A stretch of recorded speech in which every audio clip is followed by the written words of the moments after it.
When I recorded a tutorial about transferring video from Dropbox to Banner.net, I was asked about how to transfer from one Banner.net account to another Banner.net account.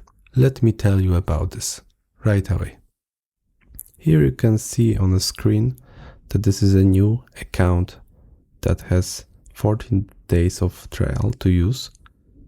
And in the stream section, you have to create the new video library. Name it as you wish. For example, migration from old. And add video library. Now this video library is empty. There's no files. When you click on API section, you can see the video library ID. In a stream API, you can use that video library ID in order to fetch the video file from external location. Authentication type is API key, and for the key access key, you can get this key from API key under the stream API section. You can copy API key. And if you are using collections, you can update it on the collection level, so you don't need to update every request separately. Here you have URL that you need to update. Log into the old account, and here you have a message that your trial period has ended.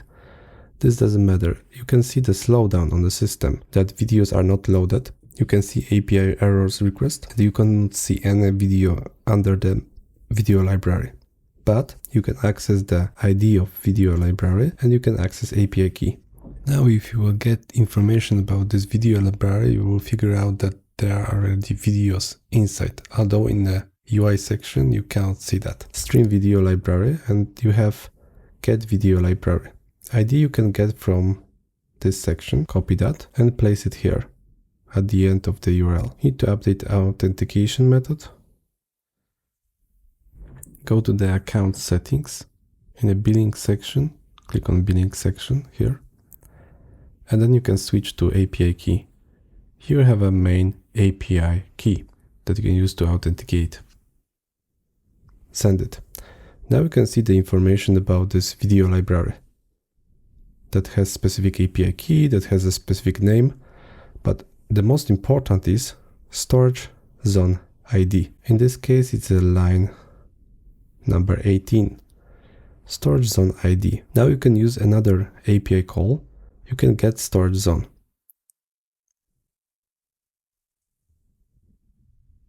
Copy ID of that storage zone and place it at the end. Authentication method will be exactly the same because it's the main API key used over here. Update this key and send the request. Now you can see the data of the storage zone. Important is line number 5, which is a password. And this is the API key that you can use to access the storage zone API.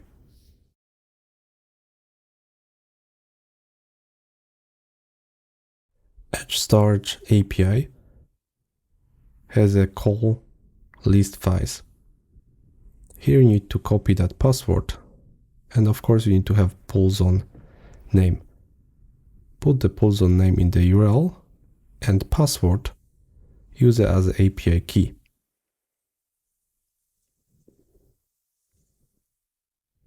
Update this API key and send the request. Now you can see the catalog content. This is the path, pool zone name, and you can see there is object name, which is a catalog because of the line number 11 is directory as true. Add the slash at the end. This is very important. You can see another files over here and search for original. Original is the original file before transcoding in Banner.net. So we can use exactly the same file that was uploaded in a previous account. If you send the request, you can see that it's being downloaded. Stop it, because we don't need it here on a local desktop. We need it in another Banner.net account. And there is a video I recorded about how to combine. Here you have this how to get direct download URL from Bundle.net, and you have a combination of storage, address, pulse on ID, video ID, and access key. All of that you can combine together with the parameter download. That will let you download the file directly without any prompts. Access key is actually the storage API key and important parameter download. Copy that URL and place it in the previous fetch API call that points to the new account on Bundle.net. Success is true, which means that now in the new account, the file is being processed. You can see the transcoding after some time, and then it can be played. So you can see the video was transferred from the old expired trial account into new account. And now you can play it.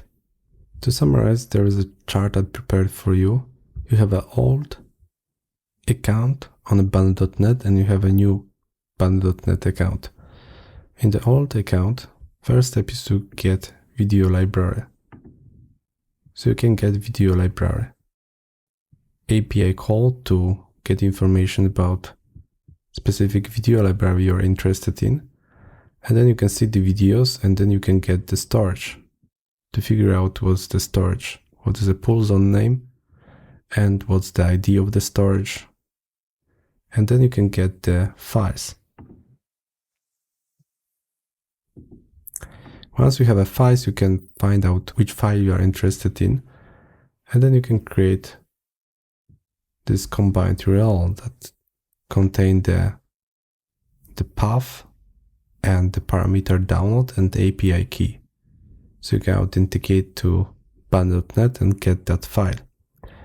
On the new Bundle.net account, first you're creating the video library, and then you're using fetch video API call to get this file fetched into a new video library. So as you can see, it's pretty simple. All of that what I showed to you in this video, you can practice, and in this way you can move your files from the old account into new account.